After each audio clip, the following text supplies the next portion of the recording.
The last lesson initiated us to the concept of nationalism and how nationalism played a major role in the formation of many modern day nation states. But in order to gain a better understanding of this process, we have to talk about the shape that nationalism has been giving to many revolutions across the world. Previously, we discussed how many kingdoms together constituted one empire.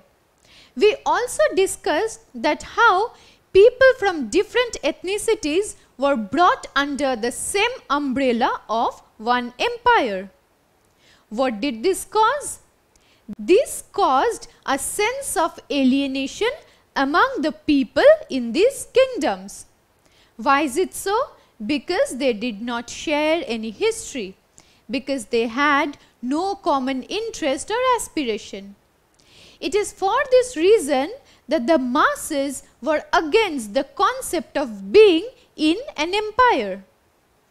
So, in order to give voice to various ethnicities and their own cultural and social practices, their own religions, these groups of people started coming together to form their own communities. Now, what did they want to do? Together, they wanted to form a nation where all the people who shared the same history will be living. This will in turn give them a sense of belongingness. This will give them a we feeling. So, it is for this reason that groups of people who were formerly living in empires started coming together to form independent nation states. But can that happen very suddenly? Suppose a group of people decide to break away from an empire and form an independent nation state and stay as an autonomous body. Can they do that? No, it cannot happen this suddenly. For this process to take place, they needed something. What is that something I am talking about? Something in this case is a political philosophy, the political philosophy of nationalism. So, in this case as well, we can see that nationalism acted as a sort of glue to bring together people who shared the same history and unite them so that they can form their separate nations. These separate nations would be very different from the erstwhile empires. These separate nations would be constituted by people who shared similar interests, by people who shared a common history, by people who belonged to the same race in most cases. Now, how did this happen all of a sudden? How did these nation states come into being from the erstwhile empires? Let's talk about it. When it comes to the growth of the spirit of nationalism, certain things were very important. Now, what are the things that were required to foster the spirit of nationalism among the people? The first thing that we should take into account is a homogeneous population. What does that mean? That means that a group of people will be sharing a common history, a common cultural lineage, a common racial affiliation. Now, this was not the case when we were talking about the erstwhile empires, because the erstwhile empires had people from different ethnicities living together, and these people were very alien to each other. They were very foreign to each other. But to foster the spirit of nationalism, it is imperative to have a homogeneous population. This homogeneity will breed in them for the similarities that will play a major role in holding this population together. Together with a homogeneous population, few other things are also required to help the spirit of nationalism grow. The second thing that we should take into account is a common territory. We just talked about a homogeneous population. Now people who belong to the same race, share the same history, when they start staying together in the same geographical territory, they will be very closely tied to each other. In this way, they will be brought very close to each other. Differences among people will be lessened this way, because firstly, they belong to the same race, they have the same culture, they have the same set of beliefs and practices, and now they are living together in the same territory. So this was also very important for the growth of nationalism. The next thing we come to is that these people should share a historical, linguistic and cultural background. This is a point that we have been discussing all this while. What does this mean? When people who share the same historical background come together, they will also have few other sets of similarities. One among which will be linguistic background, that is, they will speak the same language. When people who share the same history stay together, almost invariably they speak the same language. So they should share a common linguistic background. Now we saw that this population, this homogeneous population, will have a similar history, they will share a similar language, and along with this they will also share a similar cultural background. That is to say, their belief systems, their practices, the rules that govern their life will also be similar. So these together will closely tie the people. What else is required to foster the spirit of nationalism? That is, these people should share common interests and aspirations. These 3 points that we have been discussing all this while tells us that this group of people will share a lot of things together. But these things rest at a very cultural and social level. But when it comes to day-to-day interests and aspirations and demands and requirements, this homogeneous population should share the same things as well. Now, in the case of former empires, the people did not have any shared interest because they were completely unknown to each other, which is why they had no common aspiration. Without these things, people cannot be tied closely in a small group. So, in order to bring the entire population together, having common interests and aspirations was extremely crucial. All this while, we have been discussing this feeling of oneness. And from where does this feeling come? This feeling comes from the spirit, from the sentiment of nationalism. So, it is by virtue of nationalistic sentiments that people were coming together to form nation states. These nation states would be independent of the former empires. That is to say, these nation states would break away from the former empires to exist as independent political bodies. Now you can understand how important this spirit of nationalism was, because it is on account of the spirit of nationalism that many new nation states were born. Among the nation states that came into being from the spirit of nationalism, France and England were the first two. So these were among the first nation states, and their fountainhead can be considered the spirit of nationalism. But do you think the spirit of nationalism is enough to give birth to a nation state? I understand that this gives you a feeling of belongingness, this gives you a we feeling, a feeling of oneness that all the people in a population feel, but that was not sufficient. What else was required along with the spirit of nationalism to give birth to modern nation states? It is the spirit of patriotism. Now, what does patriotism mean? Patriotism means that excessive love and respect for one's country.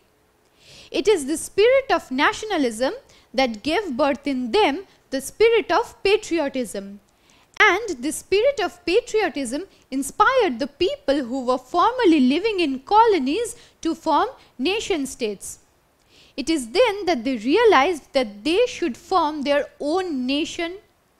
They should form their own governments that would be formed by them and for them. This idea is very different from the life that they were living previously in the empires. In the case of the empires, we have seen that the ruler or the monarch was the sovereign and the supreme head. The monarch exercised power on that territorial unit. But when it comes to patriotism, the people realized that their loyalty was not to the king. Instead, they were owing loyalty to the country or the nation they resided in. So, it is the spirit of patriotism together with the spirit of nationalism gave birth to modern nation states. This is how the former European empires were replaced by modern day nation states. So, the spirit of oneness that we have been talking about all along was extremely crucial in the formation of nation states. It is on account of this that many nation states came into being. They got their independence, be that from colonial rule or from monarchical rule or from the umbrella of empires. This is how independent nation states were born. And the political philosophy that engendered this change in the history of the world was the growth of nationalism. So now it must be clear to you how important nationalism has been in shaping the world that you and I live in today. In order to gain a clearer understanding of the concept of nationalism, let us go through its definition once. What does nationalism mean? Nationalism is a sense of oneness born out of sharing the same geographical territory, the same cultural and historical background, and similar aspirations to be independent of all sorts of foreign domination. So this is how nationalism has been very important in overthrowing foreign dominations, in overthrowing the rule of the monarch or colonial power. We discussed at great length the importance of this sentiment of nationalism. It brings together all the people of a nation. They unite for one cause. They unite with one shared history, with one shared aspiration. This is how the concept of nationalism has been very important. Have you gone through any news updates lately? Have you ever noticed that how India's struggle for independence is often evoked to give birth in people a nationalistic sentiment? So, this shared history that as Indians we have fought back the British colonial rule, this one shared history gives us a feeling of oneness. This one shared history, this cultural background unites me and you. So it is for this reason that nationalism has always been very, very important. Now you must be questioning how nationalism spread out across the world. It cannot be such that on one fine morning every person woke up and decided to be nationalistic. So how was this spirit spread among the masses? Primarily, this spirit spread among the masses in two ways, one of which was by the encouragement of rulers. Yes, you heard it right. Some rulers who were already ruling the empires inspired nationalistic sentiments among the people. Now it might sound very contradictory to you because nationalism eventually led to people power, but these rulers were also very wise when they were fostering nationalistic sentiments in the masses. This is because by inspiring nationalistic sentiments among the masses, the rulers ensured that the masses remained loyal to the rule, loyal to the monarch. So some monarchs of some empires did foster nationalistic sentiments among the people. But another way in which nationalism spread very fast among people of all the continents, spread like a wildfire almost, was as a resistance to the rulers. Most rulers, most autocratic monarchs tried to hinder any growth of nationalism. This is because they were apprehensive of the fact that if people started feeling very nationalistic and very loyal to the country, they will in turn overthrow the ruler, which is why these rulers tried to suppress all sorts of nationalistic sentiments. It is in these cases that nationalism spread very rapidly among the masses because the masses saw the growth of nationalism as a resistance, as a defiance to the rule, to the monarch. So nationalism spread in this way as well. Another way in which nationalistic sentiments spread among the people brings us to a different line of discussion. What was this way? This way was through philosophers. Now, who were these philosophers who inspired nationalistic sentiments among the people? Let's talk about it. Let us now briefly discuss the 18th century Enlightenment philosophers. Who were these people? These were philosophers who began to spread nationalistic, democratic and liberal ideas through their writings. So the works they published contained the ideals of democracy, contained the ideals of liberalism. Their works inspired generations and generations of people. Their works were also the birthplace of nationalistic sentiments. Now, who were these philosophers? In this regard, the French Enlightenment thinkers whose names we should not forget are Voltaire, Rousseau and Montesquieu. So, their ideas inspired nationalistic sentiments among the masses. But this Enlightenment philosophy wasn't restricted to only those three French philosophers. Many other statesmen, political activists, other thinkers and philosophers also proposed democratic and liberal ideas through their writings. Some of those thinkers and political activists would be Thomas Paine, John Locke and Thomas Jefferson. Mind you, this is a name that you should keep in mind. It is later on that you will understand why I asked you to remember this name. Now, what were these ideas that these philosophers wrote about? They wrote about freedom, rights and political independence. So, they wanted people to break free of the shackles of any sort of monarchical rule. John Locke's writings inspired the spirit of nationalism among people. This brings us to a new point.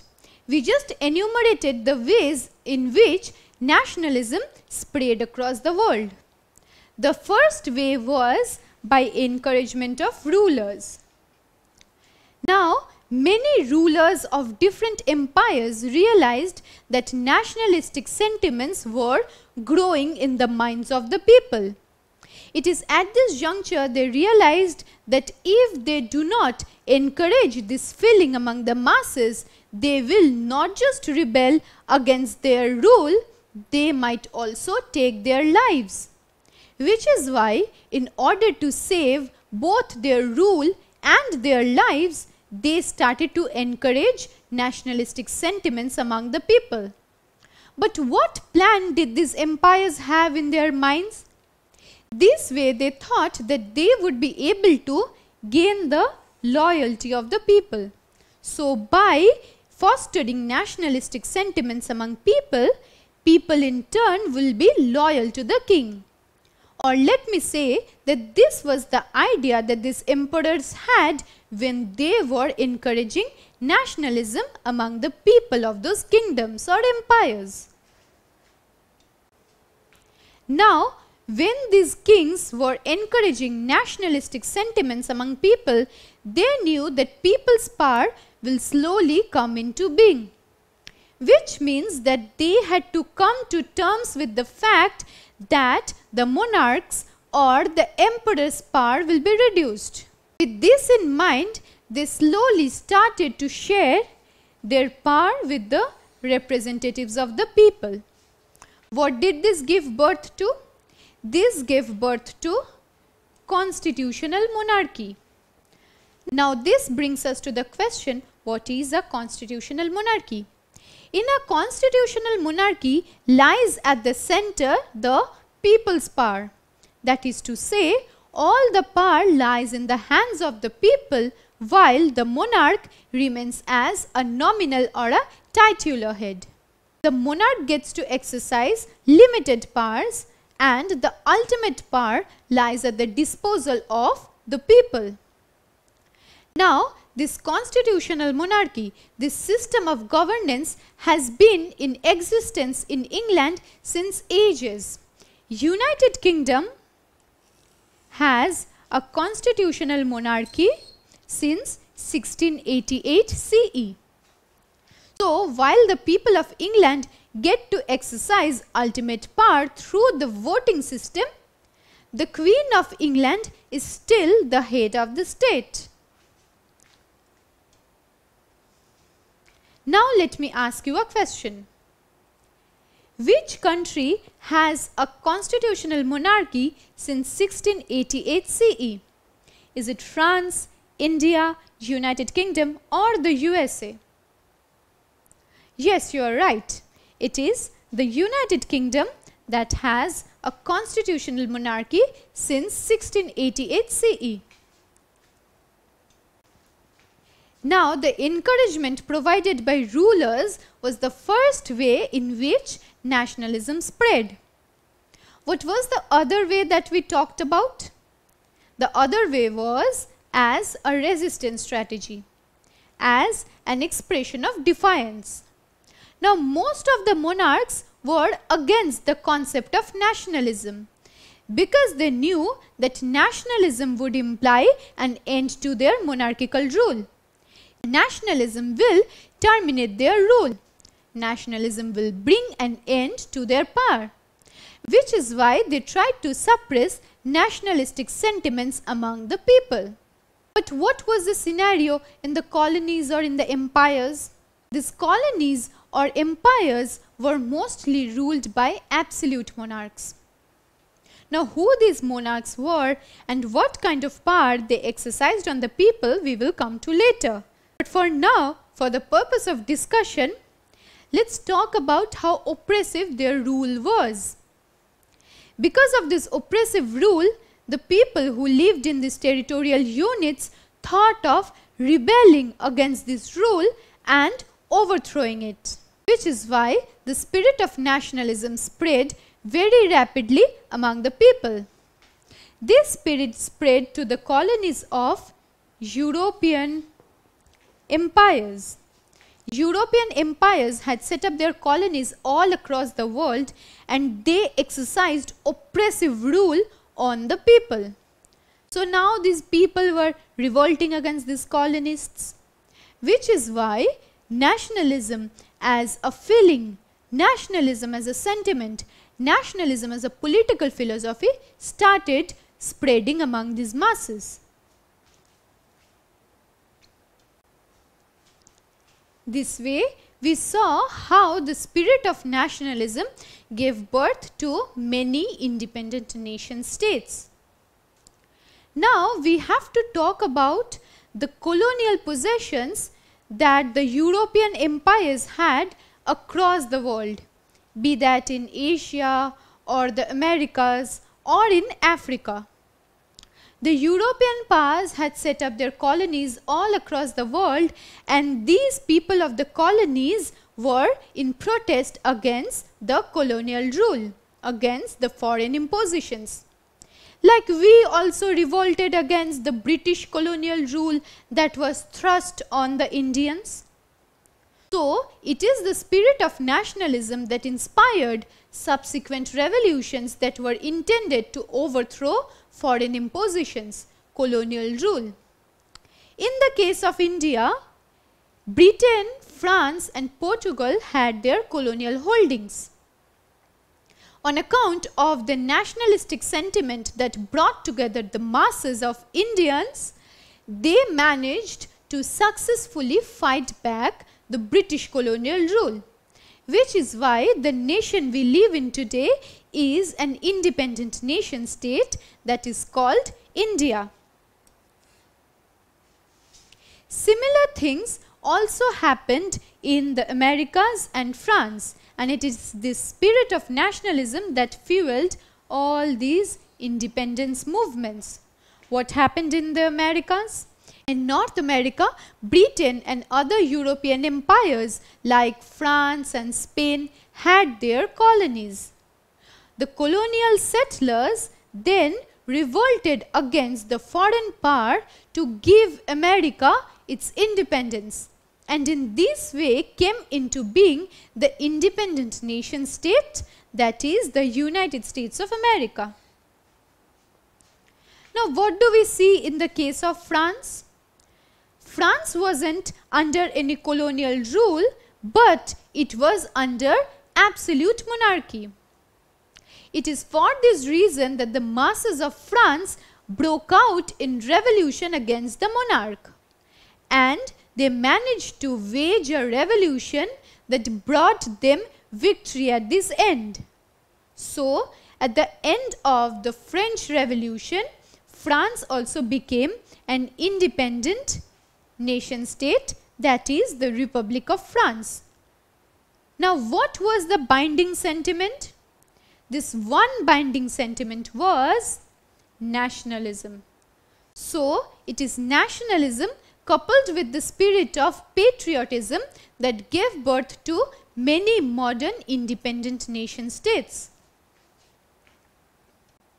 With this, we come to an end of our discussion on the growth of nationalism and how important this spirit, this sentiment has been in fostering further revolutions, in bringing countries their independence and freedom from be that colonial power or foreign rule or monarchical impositions.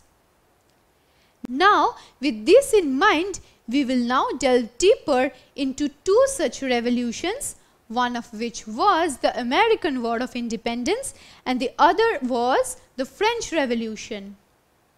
And we will understand how the spirit of nationalism played the most crucial part in giving this revolution a formal shape and in bringing these nation states their independence.